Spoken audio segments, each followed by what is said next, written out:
Hello, and welcome to today's episode. However, you're listening, perhaps you're even watching this episode. Did you know that I now record all of these bonus podcast episodes and publish them on YouTube? So, if you would like to watch me talking to you as well as listening, that's now possible as well. So I'm really excited about today's episode because it's one that I hope will help a lot of people, which, as you know, is always my goal. So today I'm going to talk to you about the things that Amazon sellers wish they knew before they started selling. First of all, I want to say thank you to everyone who contributed your ideas for this episode. Obviously, I have my own. I used to be an Amazon seller, and as you know, I work with lots of Amazon sellers. However, my experience is just my experience, and obviously my clients' experience is theirs. But I really wanted a wider range of people's views as possible to make this episode as informative and interesting as possible. Because, as I say, my experience was my experience. And actually, if I'm really honest with you, when I first started on Amazon, which I'm trying to remember how long ago it was, I think it was about 9 years ago, it was actually really different to how it is now. So my experience might not be as relevant anymore. And of course, I get to see what my clients and my Amazon Made Easy members are struggling with. However, it was really good to get all of your inputs. That was a very long way of saying thank you so much.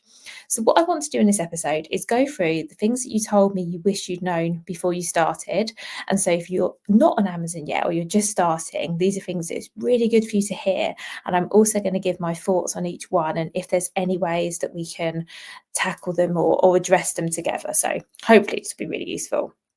So, the first thing that people wish they knew before they started are the real costs of selling on the platform. And yeah, it is absolutely essential to know the costs before you get started. I actually did a whole episode on this at the end of 2024, and I'm going to link to that in the show notes because it's well worth a listen. But I will summarize the costs here.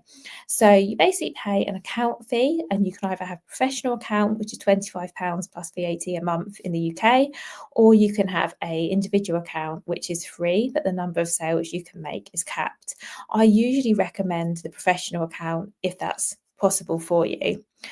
You then also pay a referral fee. So basically, this means for every item sold, you pay Amazon a percentage of the total price, which includes the item price, the shipping cost, and any gift wrapping charges, or a minimum amount, whichever is greater. These are in addition to your selling fee plans and vary from between 5 and 15%. Then, if you're using Amazon FBA, you're going to be paying storage costs and fulfillment costs. If you are doing your own fulfillment, then you might have your own storage costs depending where and how you store your products. You have your own fulfillment costs too. And then there are other things that you might have to pay for. So, for example, long-term storage fees, if that becomes a factor, and we'll talk about that later in this episode. You might need to pay for removal orders. You might need to pay for refunds. There might be advertising. You might use Amazon Vine. You might decide to run some promotions. There are lots of things that you could spend your money on. So, my best advice is, if you're not sure about all of the fees involved in selling on Amazon, is go and have a listen to that episode or watch it on YouTube.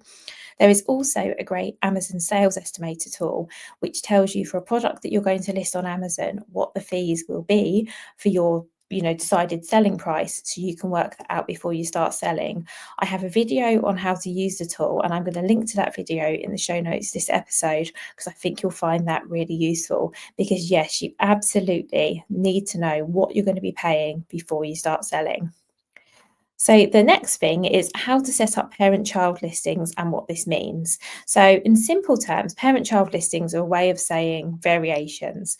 And it's a way of setting up your listings so that customers can choose from different options. So for example, your product might come in different colours, different flavours, different sizes. And this means that when a customer goes to your products page, if you set it up as a variation, they'll be able to choose whether they buy your product in red, yellow, or orange, for example, all from one listing. Because the other way of doing it is having every single SKU you sell separate. So a customer might find your item in blue, but maybe they don't want blue, maybe they want red, but they don't know that you sell red because they've only found the blue one. Hopefully that's kind of clear. I really like setting up variations where it makes sense for a product for a few reasons. One, because it's really easy to find all of the options. And as I say, a customer might not want your product in blue, but they do want it in red. brilliant. They can see all of the options in one place. If you run ads on Amazon, you can run ads to just one colour, one size, one flavour, perhaps the one that converts best, but a customer can still see all those other options on the same listing, but you're only advertising to one. And also, reviews are combined. So this is a reason I sometimes suggest if people have all their products listed separately, but it would make sense for them to be combined, to do it, because they could have a handful of reviews on each SKU, but by combining them, suddenly they've got a really good number. So that's another reason I think it can be worth doing it. People don't always know that you can do it, which is why one thing that I think this comment was addressing, and I wanted to let you know. And also, it's sometimes not easy on Amazon to figure out how to do things, is it? I completely know that. A podcast is not really the place for me to explain how to set up parent and child or variation listings, but I am happy to help with this. So if this is something you're struggling with or something you'd like to know more, you can book in a call with me. I'll put a link in the show notes and I can definitely help you. The next thing is that Amazon Seller Central is glitchy. I actually think that's a really polite way of putting it. You've probably heard me say this before. I think Seller Central is really outdated. I find it hard to use. Well, I don't find it hard to use, but I think it is hard to use. I'm okay with it, but then again, I use it all the time. It's definitely not intuitive, and it's definitely not easy to find your way around. In fact, yesterday I recorded a tour of Seller Central for my Amazon Made Easy members, and I basically showed them the whole site. We went through every single menu option, and I showed them where things are, what they could access, because actually there's a lot of things that people just don't know are there because the whole thing is so vast and not brilliantly laid out. And that was really useful. I got some really good feedback on that session, which I will be repeating every couple of months actually. So if you need support, obviously, as I've said, let me know. Or you could come and join us in Amazon Made Easy. And then the next time I run this session, you can be there. But of course, if you have any questions, let me know. There's not actually much I or anyone I think can do to address the fact that the Seller Central is hard to use. It hasn't changed much in the years I've been using it. There have been a couple of little upgrades, but nothing major. Nothing that comes to mind anyway. So I think the best thing you can do is familiarise yourself with it or find someone who can help you do that. And I definitely can. Next thing people want you to know is that seller support is useless. A slip of the tongue there. Seller support is useless. And you've probably heard me say this before too.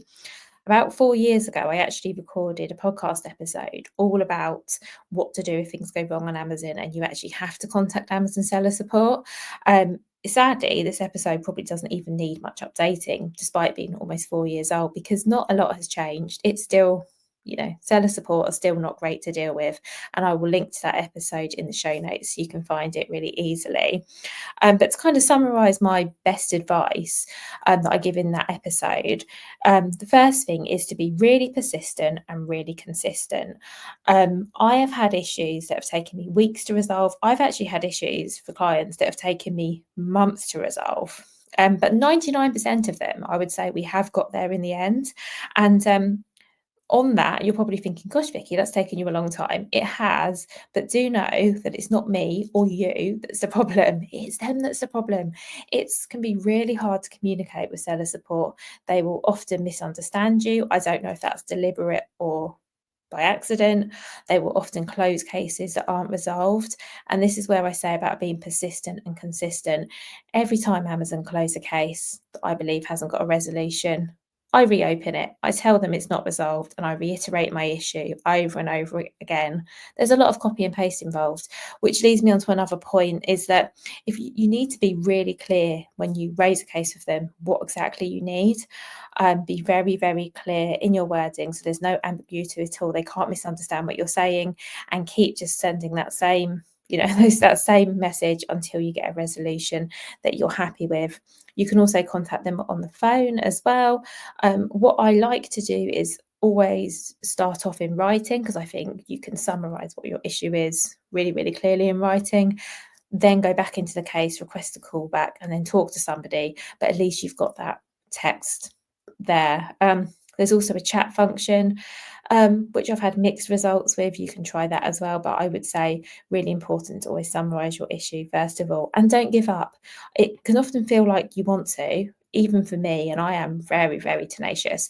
However, I don't, and as I say, I've got a very good success rate of getting things resolved. So I guess that's the key. And often it's the bit when you think, oh gosh, I really want to give up. When you sort of you realise you're almost there. So don't give up. Definitely keep going. Next, we're going to move on to the fact that Amazon values customers over sellers, which follows on from the last one, really. In lots of Amazon's policies, the customer does seem to get a better deal than the seller. So one example of this is, let's say a customer returns your product and they return it damaged or not in a great condition. Amazon gives them a refund. They then send it back to you or dispose of it, depending on what you've decided you want doing with it, and that leaves you without the sale and with stock that you potentially can't sell on. So you don't have the money because the customer's been refunded, and you've got a damaged item that you can't do a lot with. That sort of thing sadly does happen, and you can raise cases and you can address these things, but it does take time. I don't know what the solution for this is. I think being aware of it is good. I think what I would focus on in this instance is reducing returns to the best of your ability. So some of this will be out of your control, but things you can do is ensure that you have all the key information included on your product listing. So you have text, you have images, you have videos if appropriate, to kind of make it really clear what your product is, what it does, how it works, sort of everything that you think a customer might need to know, especially if you can see there's something missing that's perhaps leading to returns. If you get any messages from customers with questions or concerns about your order, I would deal with them really promptly. If you're using FBA, this won't be an issue, but if you're doing your own shipping, I would make sure that you're dispatching orders on time so that you're not getting hit with customers complaining, oh, this, I've ordered this and it turns up too late. This isn't a solution, and I'm aware of that. And for some of these things, also with the way Seller Central is and the way the support can be, there aren't actually solutions. But I think it's really good for you as a new seller to be aware of these things, and also to have some ideas of things you could do to maybe mitigate it or make it slightly less tedious. So hopefully this is still helping. The next thing I want to talk about is Chinese suppliers competing directly. And what this basically means is there are some Chinese suppliers or factories that manufacture their products and sell them on Amazon. And they can do this for cheaper than other sellers selling similar products because they're coming directly from the factory. So there is no markup. This affects some products more than others. So I used to sell baby products, and this is definitely something I started to see around the time I was sort of closing my business, actually. I was selling baby towels, and there were some that looked remarkably similar to mine, with a very similar spec to mine, that were half the price because they were being sold directly from Chinese suppliers.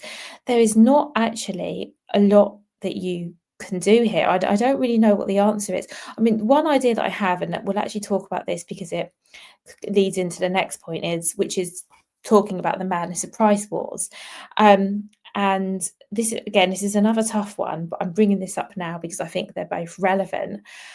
And I think that for both of these, so Chinese suppliers selling the products cheaply and price wars in general, other people selling products similar to yours at a lower cost, and making you think, oh, actually, mine looks really expensive. Should I lower the price? I would actually say, as hard as it sounds, if you're confident on your pricing, do what you can to hold your ground. If other people, whether they be Chinese factories, whether they be your competitors, are selling similar products for less, but your product is better, it gives more value, there's something that means it deserves that extra price, don't be swayed. What I will say, though, if you are taking this approach, and definitely do take this approach, is that make sure your product listings and the reviews you have from customers reflect this, because they're really important. So if your product is selling at £5 more than a competitor's, it needs to be really clear why in the listing. And obviously you can't say it as blatantly as that, but customers really need to get, oh, okay, they need to be able to read your listing and read the other listing and go, oh, I can see why this one is more expensive. It's because of X, Y, or Z. It's got this feature, it's got whatever. But this is going to be a lot harder to do, coming back to reviews, if you don't have many reviews or you have negative reviews. So getting as many positive reviews as you can, and obviously that's another issue and something we've covered in another podcast, but that's something that will also really, really help you. The next thing is stock holding. Amazon penalise you for having too much stock. Amazon penalise you for not having enough stock. Now, this is a tricky one. Let's take the too much stock thing first. My advice always is do not send in too much stock to Amazon for FBA, because we're talking about FBA here, because then your stock is potentially all tied up. So let's say you sell on your website as well, which I hope you do. I hope you're not just selling on Amazon. Definitely have at least one other place, and your website is a great one. Let's say that all of the stock that you use to replenish orders on your website is, you're out of stock, but you've got 100 units sitting in Amazon. You're then left with a situation where you can fulfill those orders on your website using your Amazon FBA stock, and you absolutely can. However, of course, Amazon is going to charge you for that. Or you can get some of your stock returned to you. But again, Amazon are going to return you for that. Not return you that, charge you for that. So you're going to, if you have to pay to have stock sent back to you, sent to a customer, you're going to pay for it. So if you can, I would suggest drip feeding stock into Amazon, starting small. Even if you're sending shipments every fortnight, maybe even every week, you don't get penalised. You can send as many shipments as you like into Amazon. There are no minimum quantities. If you're using Amazon shipping, which is what I always recommend, then you're only paying for what you send. So whether you send one box a week or 2 boxes in a fortnight, it's going to be roughly the same cost. So there's not actually a reason to send everything in bulk. And also it's worth knowing that once your stock has been in Amazon for 270 days, which is about 9 months, I think, you then start paying long-term storage fees. I can't say how much this will be because it's done on cubic meters, so it depends on the size of your products, but potentially they could start to add up. So it's just another reason not to send too much stock in. That's definitely how I suggest you get around this one. And then not having enough stock is basically that you've heard me probably talk before about ranking on Amazon and the Amazon algorithm and where you're shown in the search results. And your Amazon ranking is something you build up. So as you get sales and you get reviews, your ranking goes up, which means you get higher and higher in the search results organically without paying for ads. As soon as you go out of stock and Amazon can't sell your product anymore, your rankings start to drop. And your competitors who do have stock, their rankings go up. So yeah, you would have heard me talk before about rankings. You'd have heard me talk about algorithm. That's why this is all really, really important. You do not want to go out of stock because you will be penalised. And then all that hard work you've done to build your ranking up, you're not starting from zero. Well, it depends how long you're out of stock for, but you are starting from a lower place. So ideally, you would be sending in enough stock to cover you for the next week, fortnight, however often you're sending it in, but not enough that you've got lots of excess units. And I know that what I've said might give you a bit of a headache. I know that is tricky and it's a real balancing act and it can take a while to get right, but it's definitely something, well, one, worth knowing about. So knowing the implications of sending in too much stock, knowing the implications of not having enough stock, and then you can put a plan in place to manage it. And then the final thing that other sellers would like you to know about starting on Amazon is how much needs to go into ads and that it's an ongoing cost. I've spoken before about the fact that you need to do something to drive traffic to your listings on Amazon. It doesn't matter what you do, it doesn't have to be ads. But I do think ads are a really good option, but you have to do something. So that's the first thing I'll say is if you absolutely don't have any budget and you just think ads are completely out of the question, I cannot afford to pay for Amazon ads, you don't have to. However, they do work. And if you do have a little bit of budget, they are a really good option. However, as you'll know, if you've done any type of advertising, there is a bit of trial and error. They might not be profitable from day one, and it can take a little while to get things going. Hopefully, you also won't need them forever. You might need them for a while. It really depends on your product, what category it's in, how competitive it is. There's lots of factors to think about. So you hopefully won't need to run ads, for the lifetime of being on Amazon. But then again, I can't guarantee that. Um, my best advice here is if you are using Amazon ads to think about your budget, think about how much you can afford to spend, monitor your ads closely. So keep an eye on what's converting, what isn't, tweak and optimize your ads, don't set them and forget them. I think those are the key ones really, but it's important to just be aware of what you're spending on ads, what the return is, and whether that's working for you. And like I say, I think Amazon ads are great, but if they're not working for you for some reason, you don't have to run them forever. You can turn them off and you can do something else to get traffic to your listings. The key is you have to do something. So I hope that all of this was helpful. If you need help with any of the above or anything else, you might be interested to know that my Amazon Made Easy membership is opening again next month. If you'd like to get on the wait list for that, please email me or send me a message on social media and let me know. Because as a thank you for showing your interest, I'm going to give you a free spot on a paid for masterclass that I'm running very soon. So it will be a paid for event, but if you're on my wait list, you won't pay anything for that. And then also you'll be the first to hear when the membership reopens. Next week, I am doing an Ask Me Anything episode. So you can ask me any questions you want. So it can be about Amazon, it can be about me, it can be about anything you like, really. I haven't done one of these for a while, so I thought it'd be fun to do one. So please do send me your questions, vicky@vickyweinberg.com, or as I say, you can DM me. I'm mostly on Instagram, or perhaps you're in my free Facebook group. If you're there, you can send me a message there. If you're not there, you should be there. It would be lovely to have you. Come over and join us. That is it for this week. So I really look forward to answering all of your questions next week. Have an amazing week. I will be back with my usual episode on Friday. See you soon.